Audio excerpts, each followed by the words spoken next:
So I was tempted to take a sip.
Ladies and gentlemen, welcome to the first United States Senate Republican primary debate.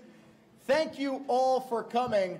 It is my distinct honor to welcome to the stage the Deputy State Director of AFP Wisconsin. Ladies and gentlemen, please welcome Annette Olson.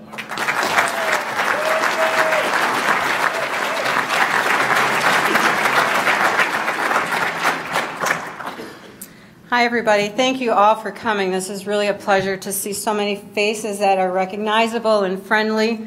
It's really a great night for us. As we begin tonight's debate, though, I really want to spend this time to honor our country, and I'd like you to all join me in reciting the Pledge of Allegiance. I pledge allegiance to the flag of the United States of America and to the republic for which it stands, one nation, under God, indivisible, with liberty and justice for all.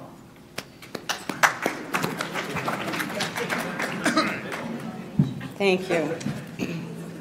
I am a proud torchbearer. That's what we call ourselves at AFP. Because of our branding with the torch, we call ourselves torchbearers. I do my best to keep the team of AFP torchbearers here in Wisconsin organized, so I'm going to try to keep us organized here tonight as well. We are live streaming the event on our Facebook page. It will also be available once the event is over, and I think Wisconsin Eye is also live streaming. And I encourage you all to utilize the free Wi-Fi network that we have here. The codes were out in the hallway. Please use our Twitter handle at AFPWI. The hashtags for the debate tonight are hashtag WI debate and hashtag WI RIGHT. Now, because I'm a leader and a mom and a grandma, and I'm in charge of organizing, I've already told you that, I now get to remind you a few of our rules. There's no signage allowed in the auditorium. There's no candidate stickers, pins, t-shirts, or other materials. Cannot be worn, displayed, or otherwise visible. You are not allowed to record, reproduce, or transmit from here any of the activities. You may use your smartphone, but please make sure they are set on silent. And using flash photography from a smartphone is not authorized. Any of this egregious behavior will result in you being escorted off the premise. In order to spend as much time on the debate itself, please remain silent during the debate. You may only applaud prior to the debate, so when the candidates are introduced on stage, and then once again when the debate is over. All right, lecture over. I am very honored to introduce to you Eric Bott. Eric Bott is my boss, and he serves as the State Director for Americans for Prosperity. He has a long history of working to advance free markets in the Badger State. Before joining AFP, Eric Bott fought overregulation as Director of Environmental and Energy Policy for Wisconsin's largest business trade association, Wisconsin Manufacturers and Commerce. Prior to his time at WMC, Eric ran campaigns across Wisconsin and served as policy director to Senate Majority Leader Scott Fitzgerald and Speaker Jeff Fitzgerald. There he ran point on advancing some of Governor Walker's most significant reforms, including Act 10, voter ID, and mining reform. As state director at AFP Wisconsin, Eric leads our team of staff and activists to advance pro-growth, pro-liberty policies. Recent conservative grassroots victories that we have been working on include the passage of generational regulatory reform with the first State REINS Act in America. We are leading the nation. A full repeal of Wisconsin's prevailing wage and the elimination of the state portion of the property tax. Eric Bott also helped to kill a recent attempt to outlaw tailgating. Woo! So I give you my boss, Eric Bott.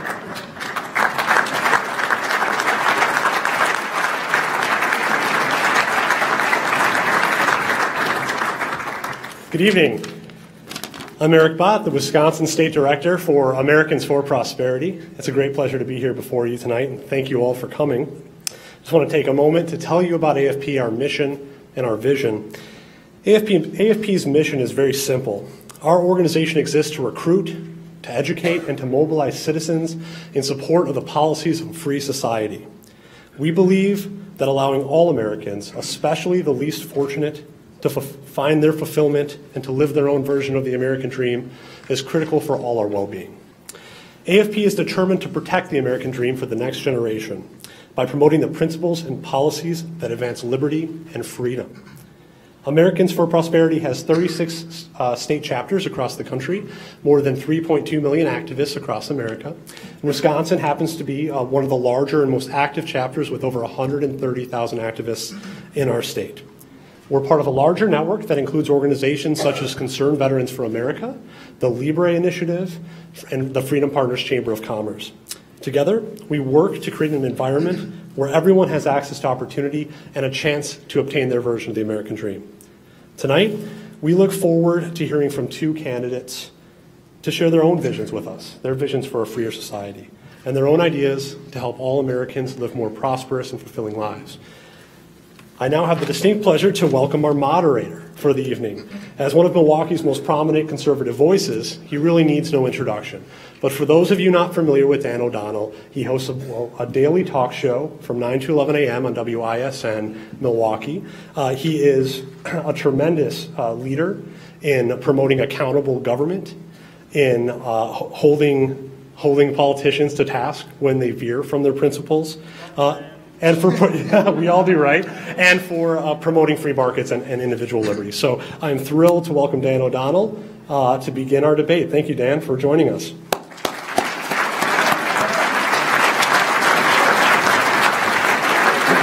Thank you so much. Thank you for that glowing introduction, Eric. But I can say I didn't save tailgating in Wisconsin. So we're all here tonight to begin a new chapter in a campaign that started almost a year ago when the two candidates who are going to take the stage tonight announced their candidacies, when they first started planning, when they first started talking with their families, when they first started getting the inkling that maybe they would be called to serve their state as a United States Senator, to challenge Tammy Baldwin to compete for the Republican nomination tonight.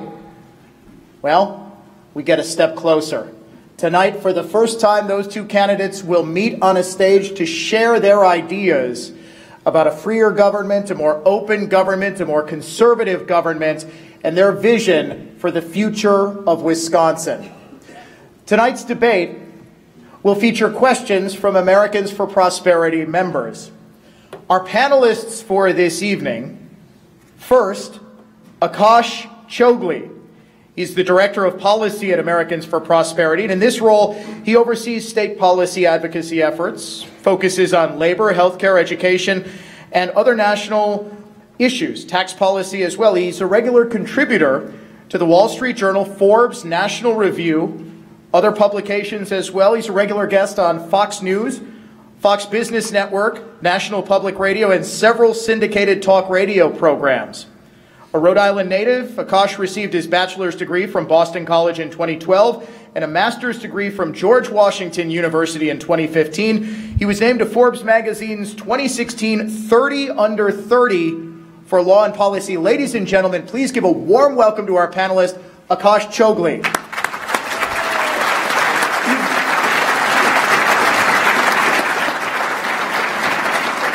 Our second panelist this evening is Dan Caldwell. He serves as the Executive Director for Concerned Veterans for America and has worked for CVA since 2013.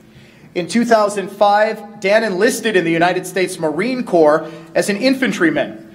During basic training, he was selected for the Marine Corps' Presidential Support Program, in which he served as a member of the Marine Security Force at Marine Barracks, Washington, and the Presidential Retreat at Camp David. Upon completion of his tour at Camp David, he was assigned to 2nd Battalion, 1st Marines, where he served as an infantry team leader, squad leader, and vehicle commander. Dan deployed to Iraq with the 2nd Battalion, 1st Marines in support of Operation Iraqi Freedom and conducted operations in Al-Anbar and Nineveh provinces. Prior to joining CVA in 2013, he worked as Chief of Staff for Congressman David Schweikert from Arizona from 2011 to 2013. Ladies and gentlemen, please welcome Dan Caldwell.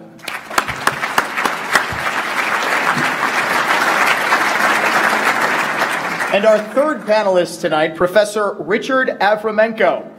He's an Associate Professor of Political Science, Chair of the Integrated Liberal Studies Program, Director of the Center for the Study of Liberal Democracy, and Editor-in-Chief of the Political Science Reviewer, all at the University of Wisconsin-Madison. In his role at the Center for the Study of Liberal Democracy, his mission is to promote an appreciation for the principles and institutions of liberal democracy, including constitutionalism and the rule of law, the meaning and scope of freedom and free markets, and much more. Richard also works to advance intellectual diversity at the University of Wisconsin-Madison by taking ideas seriously that have not always enjoyed sufficient respect on campus. In his roles, Professor Avramenko's groups aspire to be a model of intellectual diversity in action for the University of Wisconsin-Madison. Ladies and gentlemen, please welcome Richard Avramenko.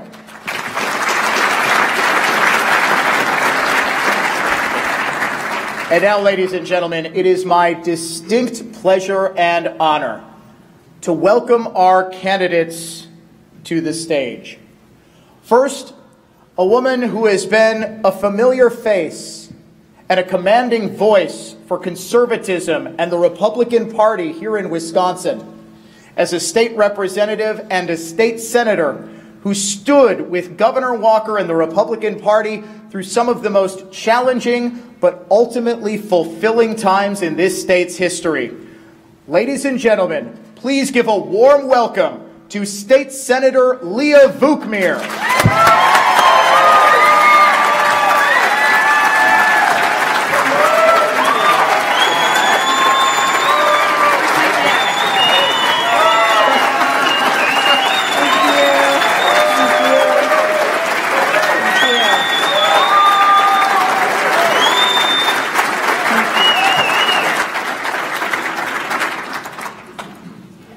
Our second candidate is a man who has served this country admirably, bravely, courageously, and honorably. A man who has given of himself for his country and for his state.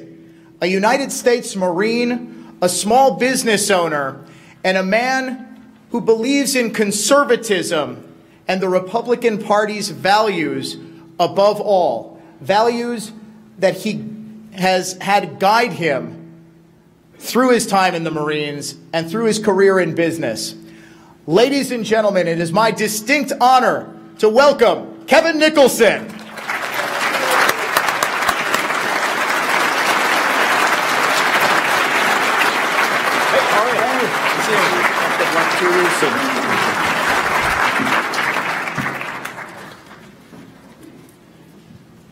Now that we've met our candidates, it is time to go over the rules for tonight's debate.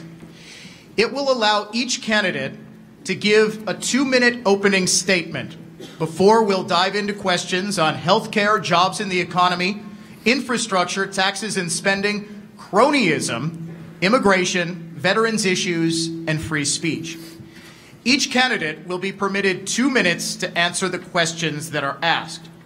There will be a 1 rebuttal per question, each lasting no longer than a minute, if a candidate was referenced by the other candidate or on my discretion for clarification of an answer.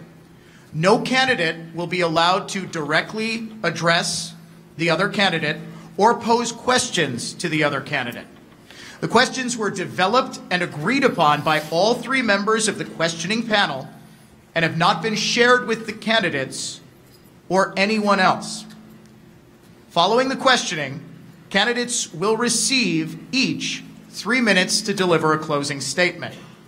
We will be cutting off candidates who go over the time limit. Candidates have received blank paper on which to take notes, and earlier today drew straws to determine the arrangement of the podiums and the order of the introductory remarks. This is very important to ladies and gentlemen in the audience. Applause will not be allowed at any point during the debate. It was only welcome when we introduced the candidates, and it will be welcome when the debate is over. Please, at no point, make any disapproving or approving noises at anything that is said or applaud. Now, each candidate will have 2 minutes to offer an opening statement. And as decided by the drawing of straws, the opening statement first to Kevin Nicholson. Well, thank you, Dan, and I will try to avoid applause-worthy lines in order to keep with the rules. I want to thank everybody for being here today. Thanks to AFP for hosting. Thanks, Dan, for moderating. I want to take a moment to send best wishes and prayers to those up in Superior, and I hope that the first responders are doing okay, as well as those that were affected. I want to take a moment to talk about this race, my story, and what brings us here today. Folks, you may not have heard this, but it turns out at one point I was a Democrat. And I was talking to a pastor in Pewaukee recently who reminded me, and he said, every time anyone gives you any guff about having once been a Democrat, remind him that's the way we were born, because he was too. We were born into families that were Democrats. And we had to figure it out through experience and through life what conservatism is and what it means and how it has the path to the future. And I did figure that out. In my own case, that story winds through the deserts of Iraq and the opium fields of Afghanistan and the mountains of Wyoming, but that's what formed me into who I am today, and I wouldn't trade it for anything. And it's what made my core what it is. So it starts with me being elected national president of the College of Democrats in 1999, which is a huge applause line at Republican events all across our state. But seeing a party that was broken and had no plans for the future and had no real ability to actually chart a path forward. From there, I would go to run a newspaper to work for about a year and then work as a cowboy, because that's what you do after you run a newspaper. From there, I would join the Marine Corps. I'd fight in 2 wars. I would have my eyes opened and my illusions stripped away. I would see the type of foreign policy that Tammy Baldwin believes in employed with deals like the Iran deal, which basically shipped cash on cargo planes to the state sponsor of terror that we were fighting in Afghanistan. My life formed me into what I am today and made me a conservative. I wouldn't trade that for anything. As we look to this election this November, we look to take on Tammy Baldwin, we need something different. We need a candidate that can appeal to people and bring new people into our party and chart a path forward for this country that will save it. Thank you, Mr. Nicholson. Senator Vukmir. Well, first of all, thank you, AFP. Thank you, Eric. Thank you, Annette, to our panelists, and thank you, Dan O'Donnell. And thank you all for being here this evening. You know, I got into politics out of circumstance, not ambition. I was a mom with a cause. I was concerned about the role of government in my family's life. I questioned the teaching practices in my daughter's classroom. And it started me on an odyssey of going to school board meetings and writing letters to the editor and participating in this amazing civic process that our founding fathers envisioned.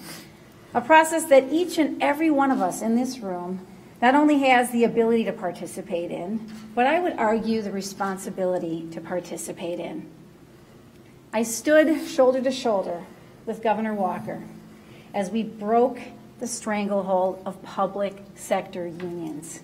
It wasn't easy, but we did the right thing. We created an economic miracle here in the state of Wisconsin, and we need to take that economic miracle to Washington, where we balance the budget, we end Obamacare, and we build the wall. Washington is looking for strong leaders who are going to stand up and follow through on their promises.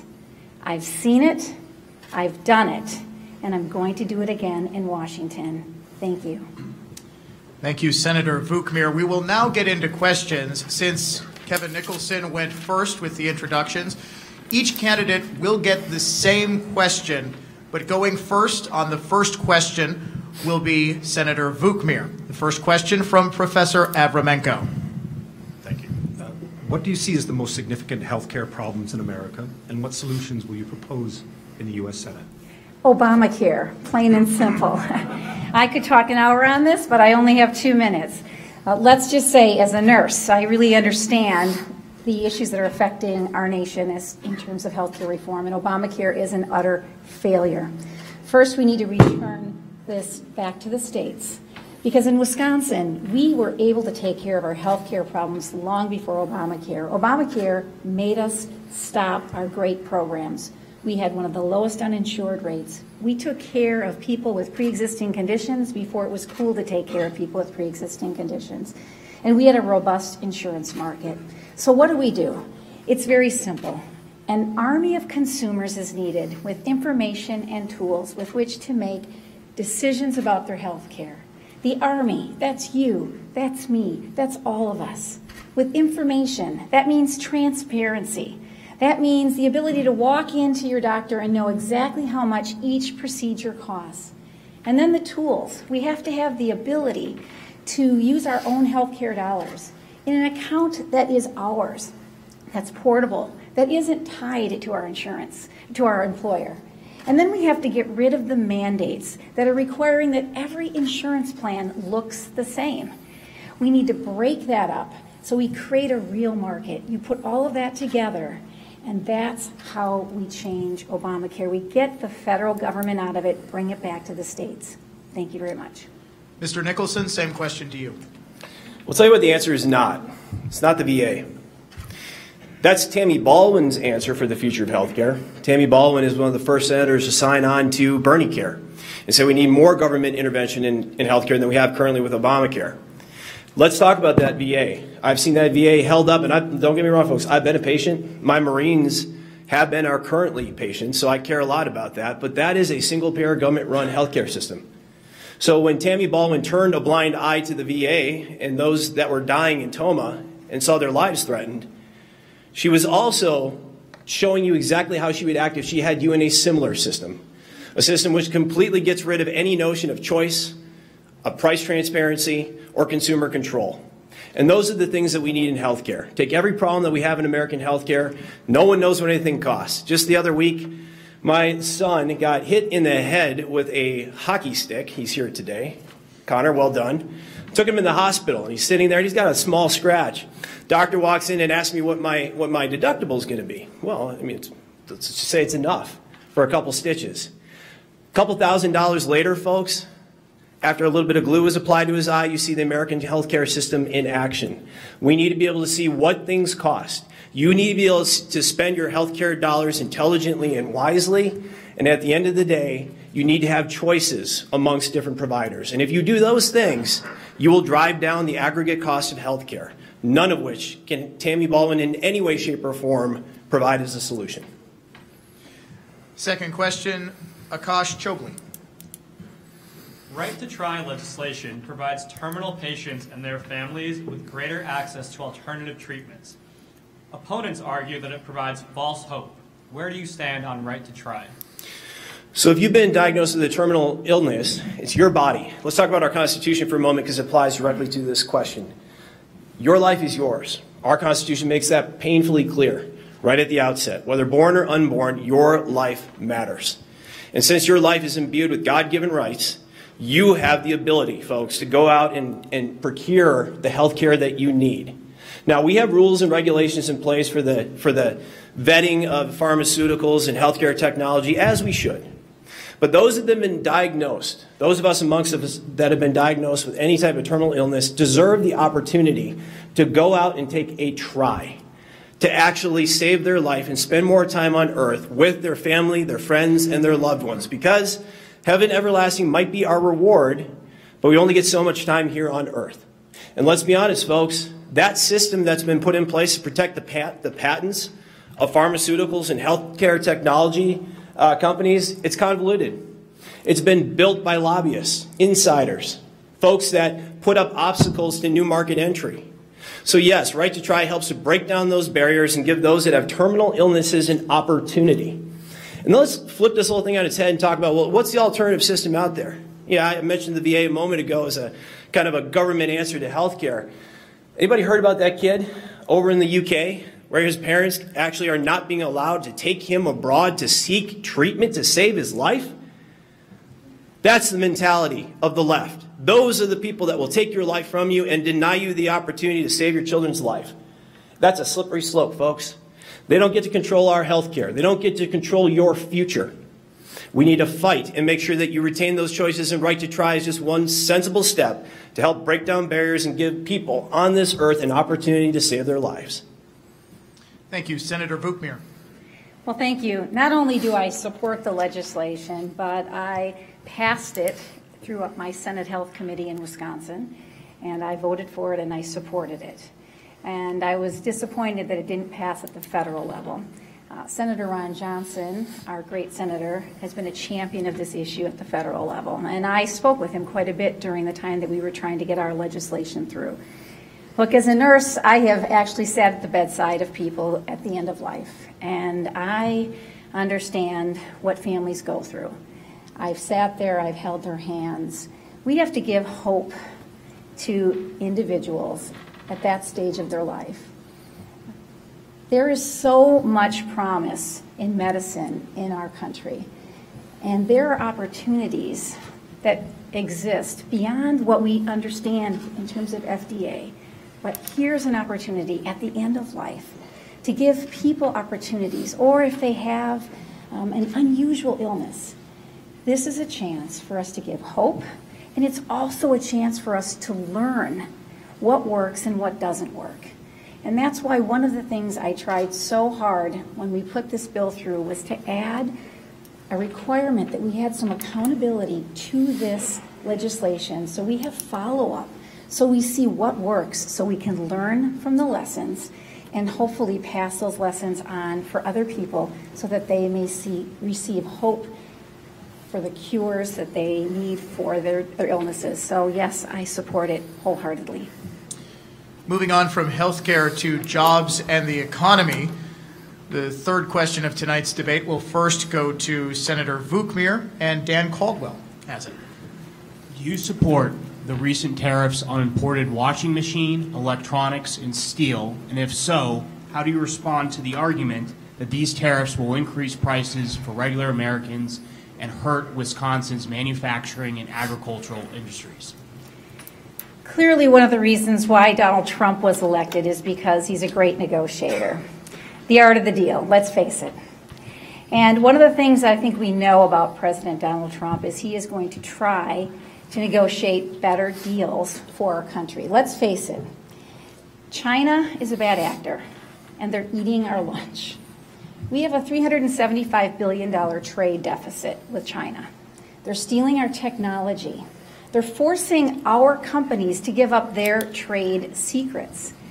So this is why Donald Trump is saying, you know what, I'm a free trader, and I am a free trader as well, but I believe in fair trade. So I'm willing to watch as President Donald Trump, the great negotiator, tries to negotiate fair deals for Wisconsin, for our country. I'm going to give him that benefit. We will watch very closely how it affects us, because clearly it may affect industry in our state, and I will watch that very closely. Mr. Nicholson. Well, I will say I'm enjoying watching an outsider rough up China. I think probably many of you are too. After hearing so many years of so many politicians say, oh, it can't be done. We locked you into these bad deals decades ago, and there's nothing we can do about it anymore, such as it is. Folks, we have a very thin aristocratic class in this country. You know exactly who I'm talking about, who cut a lot of deals that enriched them. There's a reason that those counties around Washington, D.C. are so wealthy, right? The reality is they cut a lot of deals that allowed other trade partners to slap tariffs on American goods, to subsidize the production of American goods, and at the end of the day, did not offer the same advantages to American producers or consumers. I believe in trade. I believe it is important to lift people up in our country and all across the world. But at the end of the day, those deals were not good, and they certainly were not good for the state of Wisconsin. And if you want proof, look at Milwaukee's manufacturing industries. So at the end of the day, as the president moves forward, I believe firmly that his goal is a world without tariffs, and it should be. But to do that and to actually execute it properly, that means that you have to go after those trade deals that were signed. And guess what, folks? We've seen some traction on the part of the Chinese in particular. We've seen the president carve out all sorts of different trade partners that are better actors from those tariffs, and it's obviously aimed at one group. A country that has stolen intellectual property. A country that has slapped tariffs on American products. A country which surreptitiously subsidizes the production.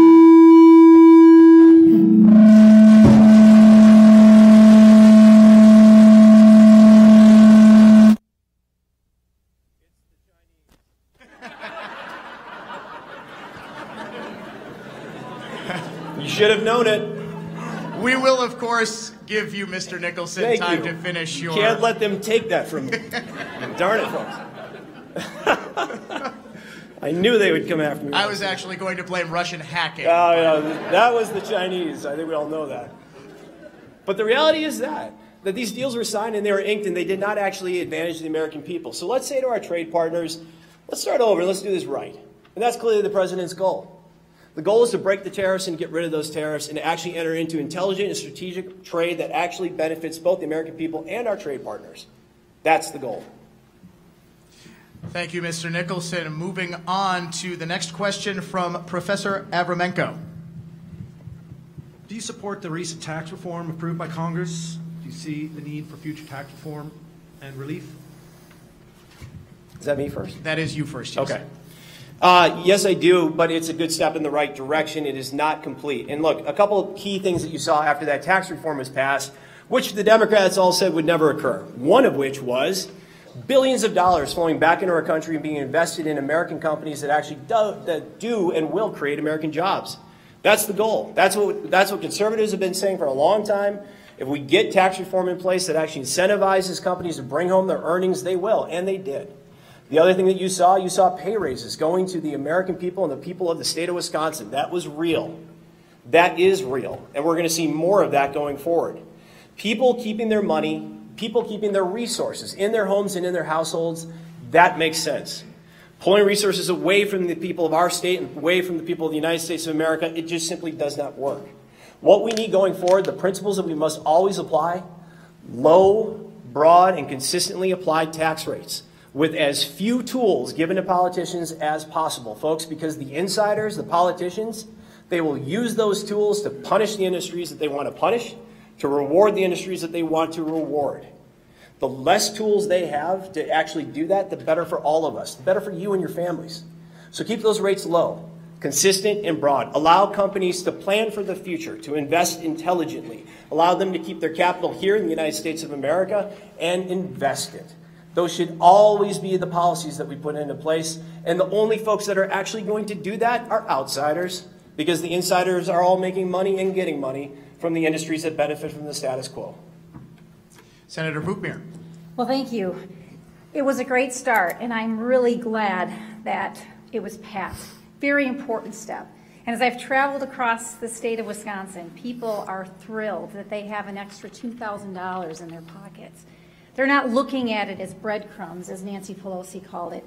It's real significant savings that they are able to not only invest in things that they need for their children, for school, for their families, but it is an investment into our economy. It's going to spur further economic growth. I am thrilled that that was passed. So much more has to be done. One of the things that I am so grateful for, though, is that we have a record of doing this here in Wisconsin, and we have the ability to continue doing it at the federal level. When I think about what we have done here in Wisconsin and the fact that we have provided $8 billion in tax relief to the good people in the state of Wisconsin, and that is an important step. You need leadership. You have to have people who know how to do it. And that's why I am the person to go to Washington. I've seen it, I've done it, and I'm going to do it again. Thank you, Senator. The next question to Akash Chogli. 28 states, including Wisconsin in 2015, have passed a right-to-work law, making all labor union dues and fees optional for workers. Opponents argue that these provisions are designed to destroy unions and reduce wages and benefits. But still, millions of Americans today are forced to accept representation from a union they may not want or need.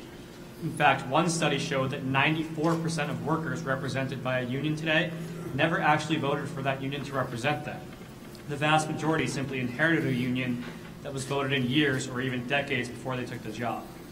Do you support right-to-work laws?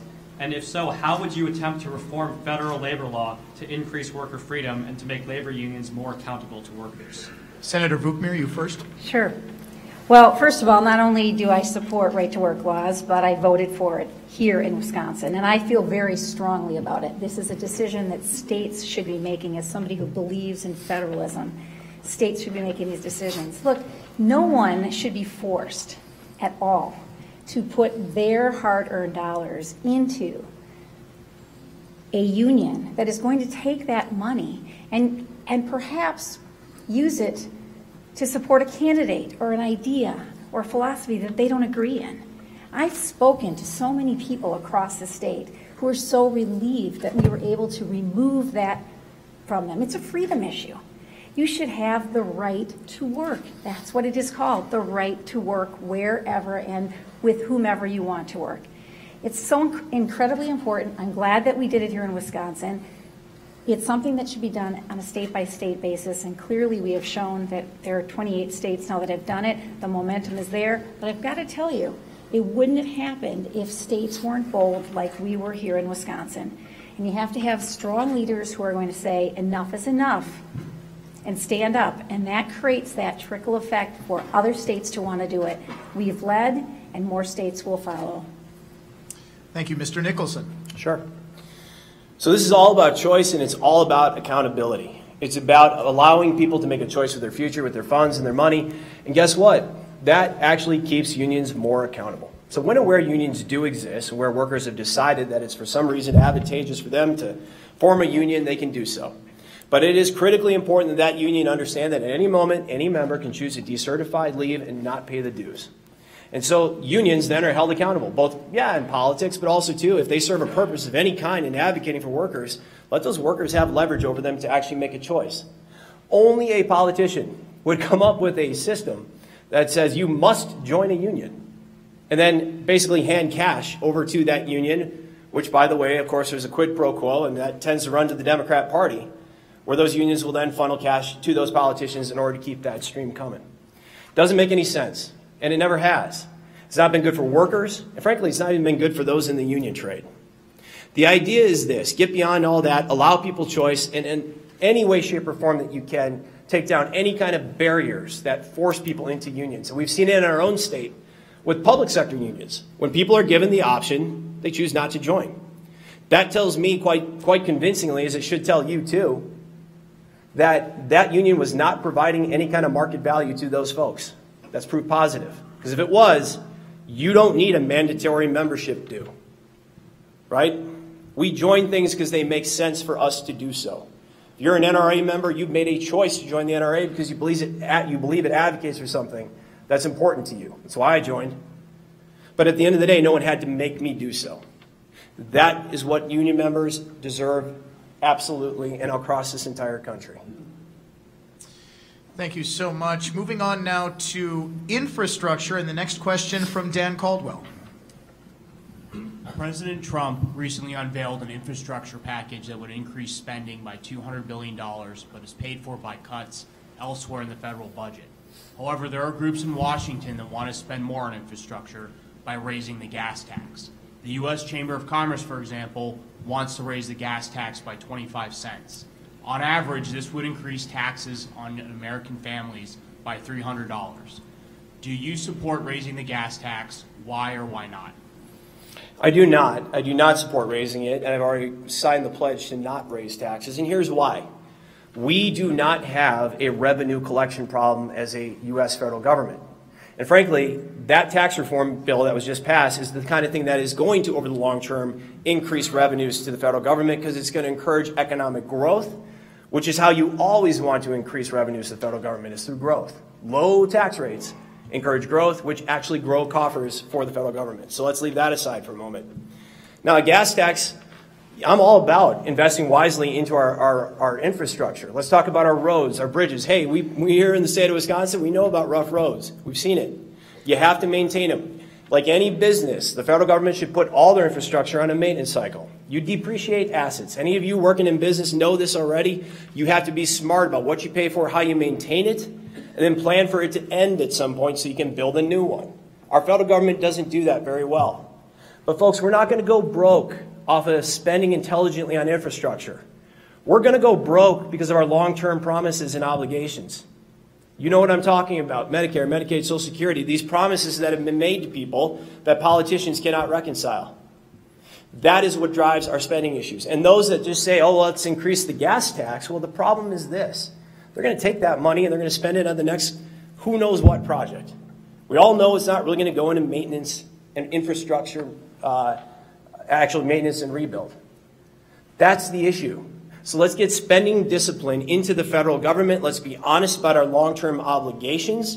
And yes, let's invest intelligently in our infrastructure as the president has said he wants to do. But let's make sure that we're not doing it by taxing the American people any more than they already are. Senator Vukmir. Well, I would oppose it at the federal level, and I've opposed it at the state level. For me, it's plain and simple. Obviously, our roads, our bridges are incredibly important. They're the economic arteries that help our economy in our states and across our nation. But the gas tax is the wrong way to go. And I know that the infrastructure package that was part of the budget bill plan fell short in many ways. One of the things that they should have done, and what I would have done had I been there, was to look at the permitting and review process. That red tape that just brings everything down. That is something that we have had a great track record of doing here in Wisconsin. President Trump is starting to do it across the board, but it fell short on the infrastructure package. Other things that you can do that would be also very important would be what we've done here in Wisconsin. We repealed prevailing wage laws. These were my initiatives. We repealed them at the local level. We repealed it at the state level. I'd like to go to Washington and say, let's get rid of Davis-Bacon. That's how we make a difference. We're able to save money. It is absolutely ridiculous that government should be setting wages. It's wrong. We don't believe in that. We are conservatives. Government should not be setting those wages. The market should dictate. And once you do that, you're able to reap millions, as we did in the state of Wisconsin. We can do that at the federal level if we just have the nerve to say we're going to do it. So these are the issues that we have to be doing. We also have to look within, internally, at the bloat in government. I've done it. I've looked at so many agencies. We've made a great inroad in Wisconsin. We can do the same in Washington. I've seen it. I've done it. I'm going to do it again in Washington. Moving on now to taxes and spending. This next question will be first for Senator Vukmir. It comes from Professor Richard Abramenko. Recently, an omnibus appropriations bill of more than $1 trillion was passed by Congress, funding large increases in federal spending in almost every area. Where do you stand on that legislation, and how do we manage our spending and debt going forward? Well, I would have voted against it. It spent too much. It didn't defund Planned Parenthood, and it didn't build a wall. We have to admit that we have a spending problem. This is a big problem. We have to manage our budgets in our homes. We've done a great job of managing budgets at our state level, but the federal government just can't seem to do it. And we have to have people who are bold and who are going to stand up and say enough is enough. We can't keep passing this on to future generations. So what we need to do, the most important thing, obviously, we have to find ways to cut waste, and we have to find ways to look at our discretionary spending. In this particular budget, I believe they blew the caps by $138 billion in discretionary spending. That's ridiculous. And we have to have people who say, we can't do this. We have to look within and find ways. We also have to look at what I would call something that we as conservatives believe in, federalism. We need to bring things back to the states. Why do we have redundancies? We have redundancies in the Department of Education, and then we have it here in our state in our departments of education.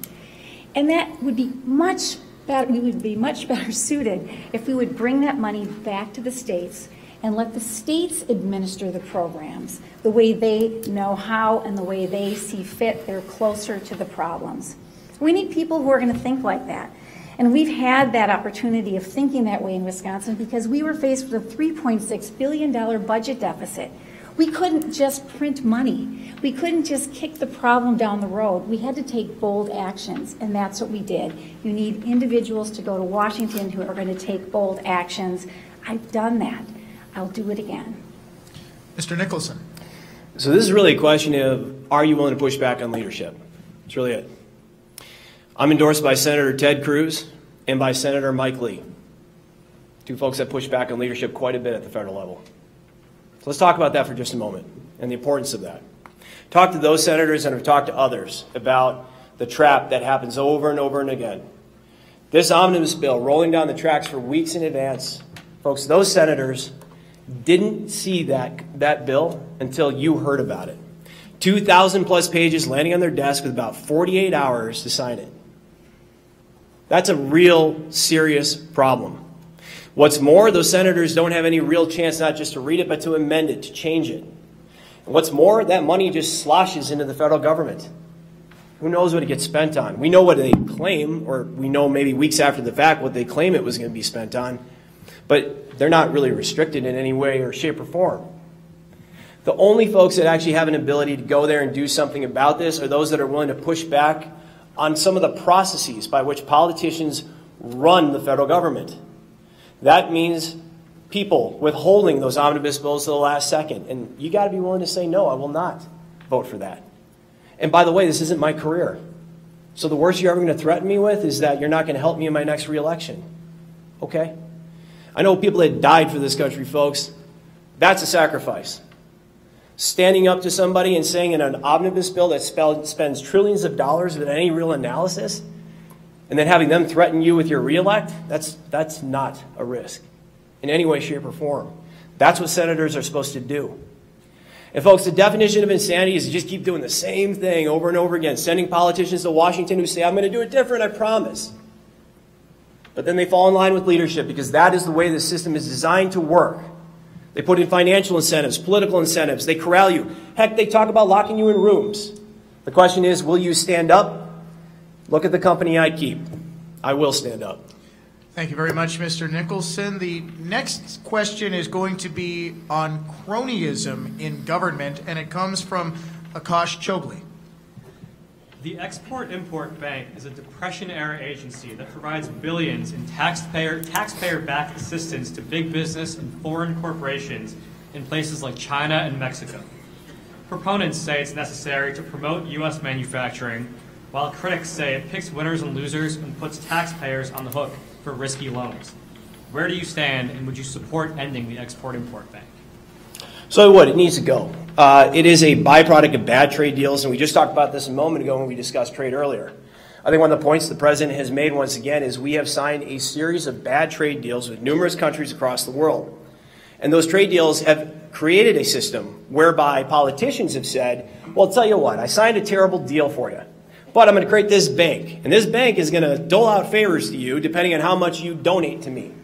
That's what the XM Bank is. That's craziness. That is a broken system. So let's dial it back and talk about what the real problems are here. Let's get back to basics. The deals are bad. If the deals weren't bad, you wouldn't have to justify the existence of the Export-Import Bank in the first place. So let's be honest about this. This is why the president has come forward and said, I am going to bust up these deals, and I'm going to bring our trade partners back to the table and force you to sign better deals so that we don't have to have things like the XM Bank. And boy, folks, I'll remind you, there's a whole lot of politicians that got super nervous when the president started out doing this. Clear to me what his objective was, but I work in business. I'm not a politician. The goal is to actually reset the clock and put deals in place that are better for the people of the state of Wisconsin so that we don't have politicians and would-be aristocrats doling out favors through the XM Bank to try and make up for the bad trade deals that they signed in the first place. The only people that can stand up to that kind of insanity are those that are not part of that system in the first place. If you send a politician to fix that problem, it will never be fixed. You will be talking about it again in 6 years, 12 years, and 18 years from now. The reason I've limited myself to 2 terms and 12 years is because you should not become part of a political class. When you do, you end up thinking that these ideas make sense. We have a real problem. It took about 240 some years, but we reformed an aristocracy in this country, and it was never supposed to be that way. So ideas like this, they don't make sense. Get back to basics, strike good deals with your trade partners, hold them accountable, hold yourself accountable. Trade's a virtuous cycle. It's a good thing. Thank you very much, Mr. Nicholson. Senator Vukmir. Well, thank you. Yes, I would love to vote against it. The fact of the matter is, as we talked earlier, and we agree on this, we are having a serious problem with these trade deals. And that's why it is so great that we have President Donald Trump, who is willing to stand up and say, enough is enough. We have to look at renegotiating these tariffs, and it is the same with this situation. Look, my friends, it is a terrible situation, but the competition that is out there is great. And we looked at it right here in the state of Wisconsin when we had to deal with whether or not to have a company like Foxconn come here. And we had people tell us, no, it's not a good idea. It's cronyism. But the fact of the matter is, the competition surrounding our state, with other states wanting to bring in and take away that deal of Foxconn, would be great. So state leaders have to stand up sometimes and look out for their best interests. That's what President Donald Trump is doing. And I think we need to have more people like that who are willing to stand up. Now, we talk a lot about leadership and standing up to leadership. And I heard Kevin talk about that. I have stood up to leadership. Sometimes the biggest and the most difficult debates that we have in the halls of capitals here in Wisconsin and across the country and in our United States Capitol are debates within our own party. We all hear about the debates between Republicans and Democrats, but within our own parties, we have to have strong people who are willing to say, this is what our conservative principles are, this is what we believe. And just because you're in leadership doesn't mean you don't keep pushing. That's what I've done in Wisconsin, and that's what I will do for you in Washington. So as a reference, can I respond? You may have 1 minute to respond. So when I hear the word leadership, I think crimson and gold. I think the United States Marine Corps. And here's what I was taught, because human life was on the line. You will always do the right thing. It does not matter what the cost is to you. You signed up for it. You don't get to complain. And if it costs you your life, then so be it. That's the price that you pay to lead others, in my case, in the United States Marines. And that's an honor. That's an honor. I don't know what politicians consider leadership to be. It's not really clear to me. I'm sure it's not clear to you either. But at the end of the day, you just simply have to do the right thing. Whether we're talking about the XM Bank, we're talking about overspending, we're talking about lying to people every single day about what our true obligations are, that's not leadership. You have to go treat a Senate term as a 6-year act of service. Do the right thing while you're there. Who cares if you get reelected? Because if you don't do it right in the first 6 years, we're running out of time, and it really doesn't matter. Thank you. Moving on to one of the hottest button issues of the day, immigration. And again, the question from Akash Chogley. Do you support a permanent DACA fix for so-called dreamers, undocumented immigrants brought to America as children? And where do you stand more generally on immigration reform? Senator Vukmir. We must first build the wall. There can be no discussion about immigration reform until we first talk about the wall. I feel very strong about this. I'm the daughter of Greek immigrants. And my father came to this country with a penny in his pocket and a dream in his heart. And I watched my family come to this country and go through a legal process to become American citizens. They were incredibly proud to become Americans. I helped them study for their naturalization and citizenship tests. I helped them learn English. We are a nation of laws. We must first build that wall before we can have any discussion about comprehensive immigration reform. It is so important that we build that wall, not only because of the flow of illegal immigrants coming into our country, but I'm a nurse. I also think about public health concerns. I remember hearing stories from my grandfather about his relatives being held up at Ellis Island. They could not come into this country because of health problems, yet we're letting people come across who have health problems coming into our states, coming into our country, and also adding to the cost of health care. We also have to have that wall because it is a flow not only of illegal immigrants, but a flow of drug trafficking and human trafficking. So if we're going to talk about DACA, we must first build that wall, seal our borders, and then we can talk about how we bring those individuals into our system. Thank you, Mr. Nicholson. Well, let's talk about how we got here. I think the American people have been just incredibly clear with their politicians that they like immigrants. They like legal immigration. And they really strongly dislike illegal immigration. And they've been saying this for decades and decades and decades, and what they get from their politicians is nonsense, like the Gang of Eight. First off, whoever calls themselves the Gang of anything, that doesn't make sense. I joined one gang in my life. It's the United States Marine Corps. It's a good gang. I fully encourage you to join. But that's the nonsense that people are just fed up with. It's just garbage. Career politicians go to Washington, say we're going to fix this, and right away they have a nonsense solution, and everyone knows it. The only thing that you can do here, stop illegal immigration. Build a wall, fence. I used to build obstacles in the Marine Corps. They work, as long as you observe them and have overwatch. They work.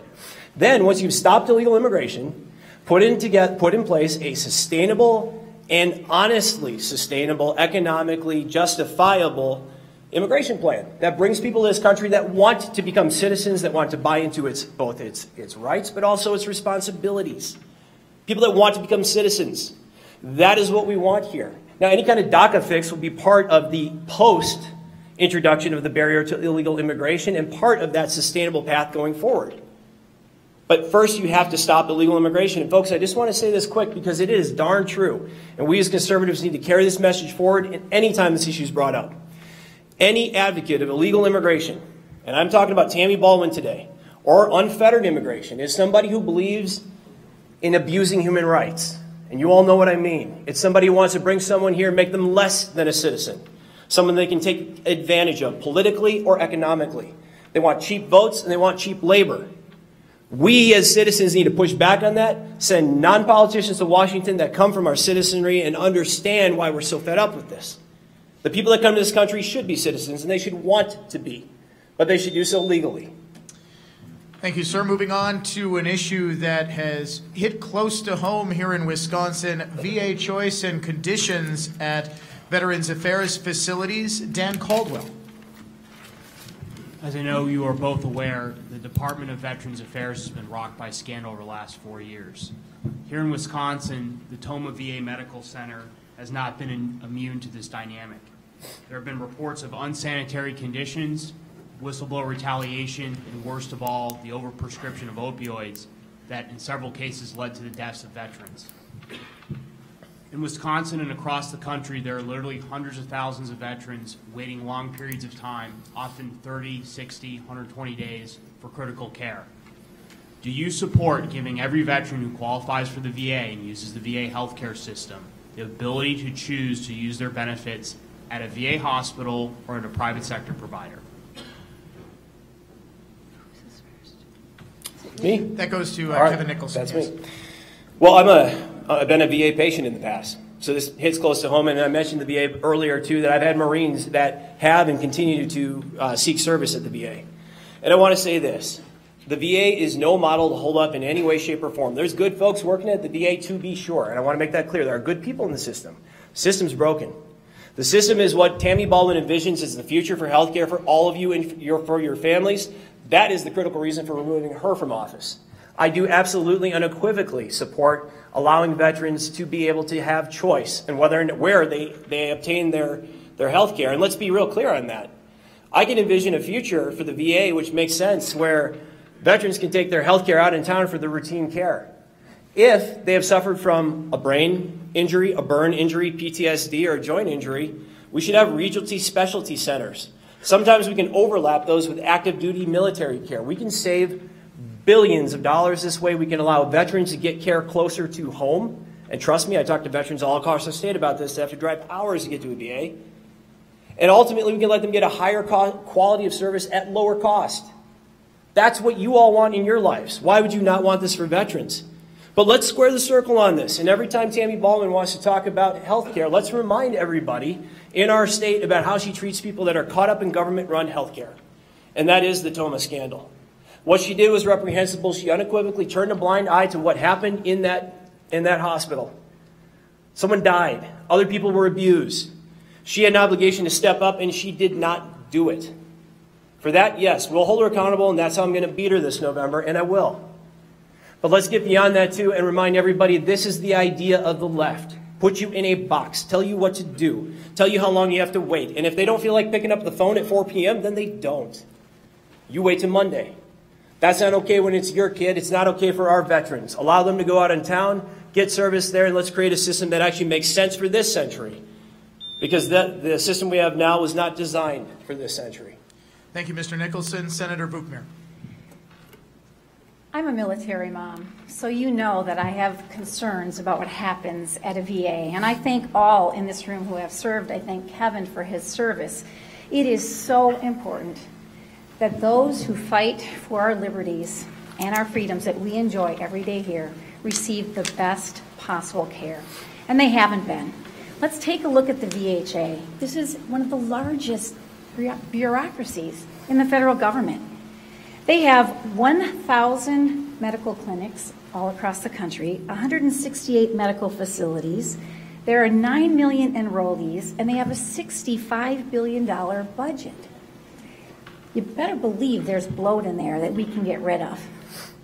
We're not going to take care of that by putting it on the backs of our veterans. That would be unconscionable. For what they have done for us, we owe them. But there are ways to regroup and look within, just like we have done here in Wisconsin, department by department. We've looked for waste and we've gotten rid of it. But in the case of the VAs, we need to give our veterans choice. I have been holding listening sessions with veterans all across the state, and we have over 100 veterans who have joined our coalition. And what do I hear from them? I hear they want more choices, they want more options. There's an arbitrary 40-mile radius which determines whether or not they have a choice. There's a 30-day waiting period that determines whether or not they have a choice. That's wrong. When we look at the original intent of VAs, the first veterans hospitals after the Civil War, they focused in on the issues that affect the veterans, combat issues. So today we're talking about PTSD, limb loss, prosthetics. I think we should be able to focus in on those particular issues that the veterans have. That's where the VA can do a really good job and allow the veterans to have a choice to go elsewhere when it's for their regular care. Thank you, Senator. Our final question of the evening is on the issue of free speech, and it comes from Professor Avramenko. From the IRS targeting of conservative grassroots groups to the infamous John Doe attacks on Wisconsinites and the growing censorship on our campuses and in social media, our freedom of speech and expression remains under threat. How will you fight to defend our First Amendment rights? Specifically, Where do you stand on so-called disclosure legislation? Proponents often argue this legislation increases public information and awareness about those in the public policy sphere, while critics argue that it will lead to harassment and a chilling of speech. Please explain. Free speech, the First Amendment. It's the First Amendment because our founders thought it was so important. The framers put that as the #1 amendment because they feared reprisal from a tyrannical government. We all know that. This is the most important of the amendments that are out there. How do I feel about it? I feel we have to protect it every step of the way on college campuses, donor privacy, because individuals should be able to provide funds, donate to organizations and causes that they believe in without fear of intimidation, without fear of expressing their ideas. But yet you're seeing it everywhere. I know what it's like firsthand. The John Doe investigations here in our state, I was a victim of that. An arm of the government was weaponized and used against a citizen. My personal emails were seized, emails that had information about my daughter's health. No parent should have to call their child and tell them that. We need to root this out at every level. We've seen it with the IRS, you're right. We've seen it with the FBI, and now most recently with President Donald Trump's. His conversations were seized, conversations with his attorney. It's wrong. We need people who have been affected by it to say enough is enough. I have seen it. I have done it. And I will go to Washington and stand strong against it there as well. Mr. Nicholson. I mean, first, cede no ground. Cede no ground in the public space. Again, your duty as a citizen is to get out there and advocate for the future of your republic. You might do it in any number of different ways. You might be a good father, a good mother. You might choose to serve your country in combat. You may choose to grow a business. You may choose to just work a job, but get out there and be in the public sphere and advocate for a republic that'll stand for not just another 1,000 years, but another 10,000 years. And don't allow the left to take the public space away. I think of the Wisconsin Institute for Law and Liberty, the great work they've done in the McAdams case with Marquette, where we had a conservative professor stand up and say, I believe there should be free speech. Well, there should be free speech on campus. And Marquette tried to suspend and fire him. That's insane. That is insane. And I applaud them for, again, the Wisconsin Institute of Law and Liberty, as well as Professor McAdams, for shoving back on that and saying, no way. No way. I get worried when I see corporate lobbyists jumping on the side of Marquette and aiding Marquette in suppressing speech. That's concerning to me.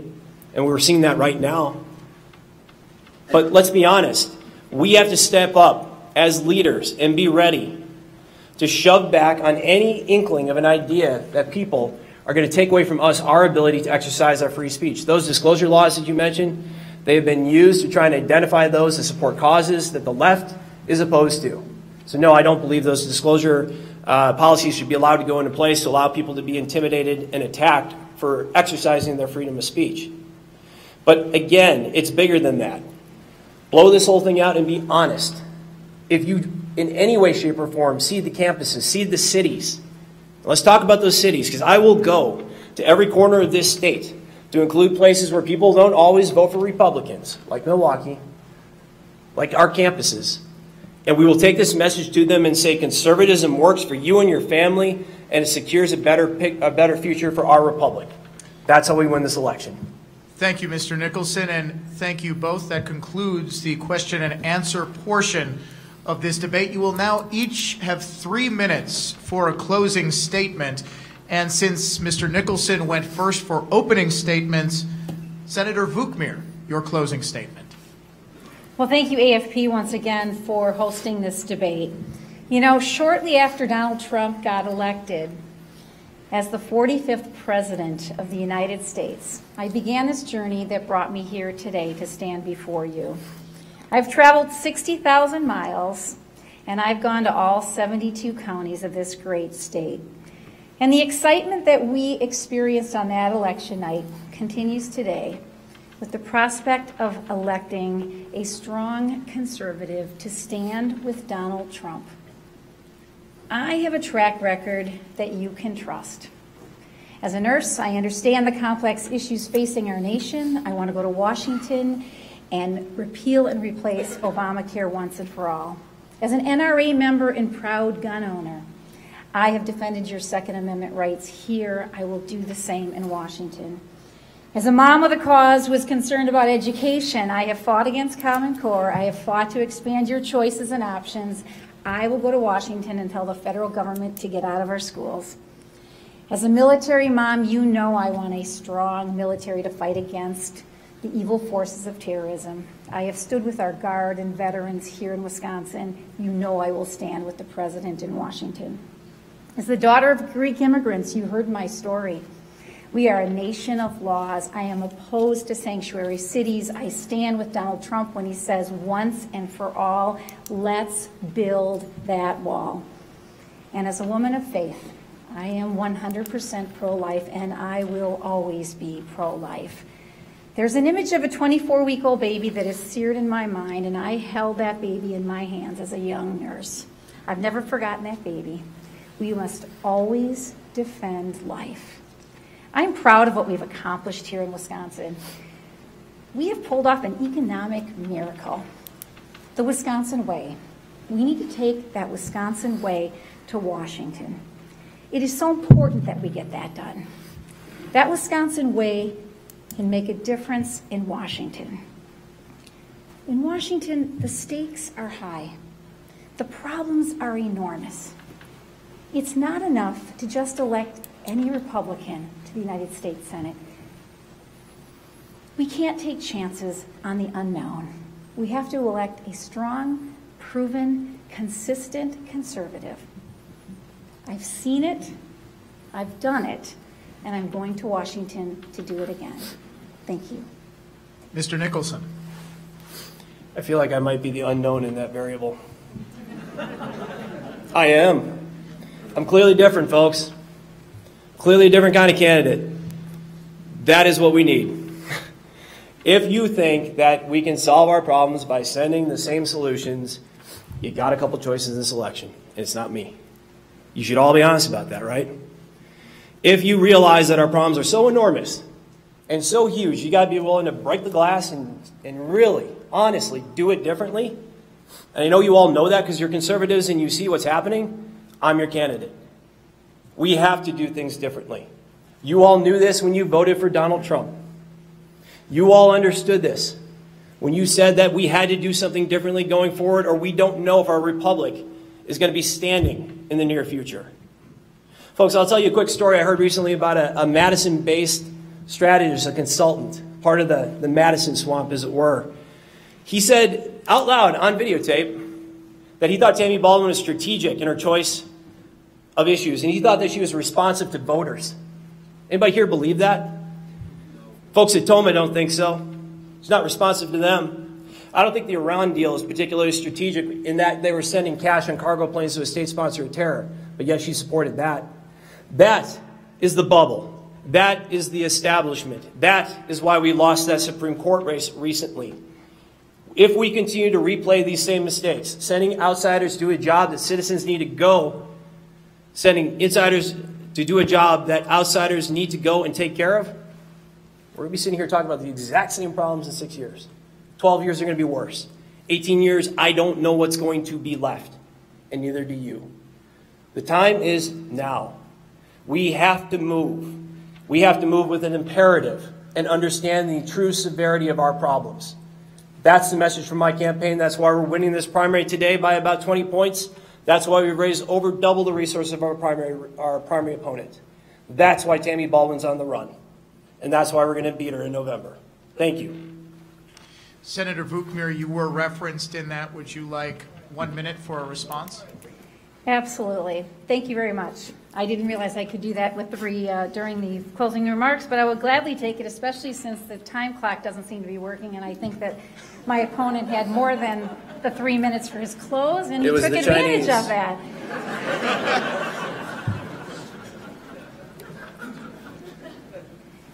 Well, let's talk about that, because it's clear that there is a difference between the two of us. And I think it's very important that we understand. I appreciate, as I've said before, I appreciate Kevin's service to our nation. But he's going to have to prove what his conservative track record is. I don't have to prove that to you. You know what my track record is. We know more about Kevin's track record as a Democrat than we do about his track record as a Republican. And I think that is the issue. Who can you trust to follow through and make sure that the conservative principles that every one of you in this room holds near and dear are the conservative principles? I'm going to keep talking. That's how you buck leadership. Senator Buchner, thank you. Mr. Nicholson. Well, let me finish. I want to make sure that our conservative principles that we hold dear are the principles that our nation were founded on. Those are the principles that I stand for, and you can count on me because I have done it here in Wisconsin. I'm not changing my stripes. I've stood up to my leadership. I have stood up for you. We have an amazing team here. What we have done in Wisconsin is remarkable, and we have done it together. And I am actually, it's a personal affront to hear that party being maligned, that party being told that the reason why we lost that election was because of some comments by somebody. Everyone in this room stood with the governor and with me when that Capitol was taken over under siege. You were there with us. You never wavered.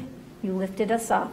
And we made the right decision, and we did the right thing, and we changed Wisconsin. Okay. Senator Buchner, in the interest of fairness, that was 2 minutes. Mr. Nicholson, you have 2 minutes to respond. Thank you. My track record, I would look to the battlefields of Iraq and Afghanistan if you wanted. That's where I'd look first. I know that doesn't mean much to certain politicians. I know that darn well. That's wrong. Those that I have served with know that darn well. Ladies and gentlemen, please. I'm going to be blunt. For those that have said that leading Marines in combat during the course of 2 wars does not qualify as conservative credentials, you need to look inside them and decide what they think conservative credentials are. Defending the Republic, making sure that it stands forever, making sure that I bring home American citizens that decided to sign on the dotted line to defend the Constitution, that's real. That's my track record.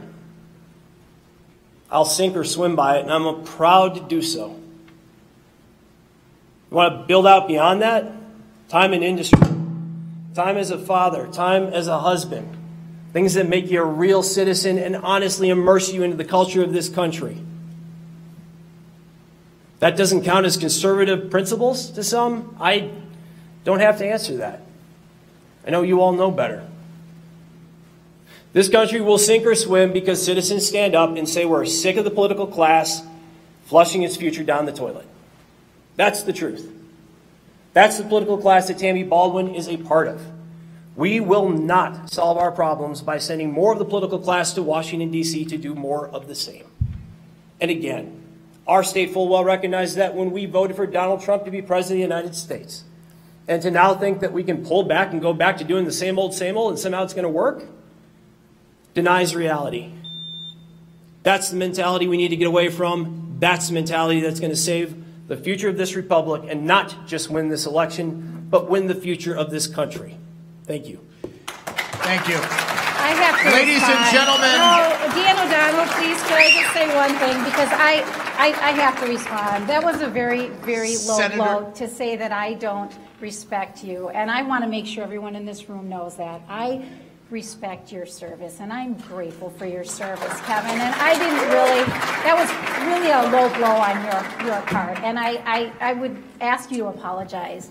I get it as a military. Senator, we do have to. We must respect our military. I do. If it makes you feel better, I feel respected. Okay, ladies and gentlemen, we are going to end the debate at this point. Ladies and gentlemen, State Senator Leah Vukmir and Kevin Nicholson.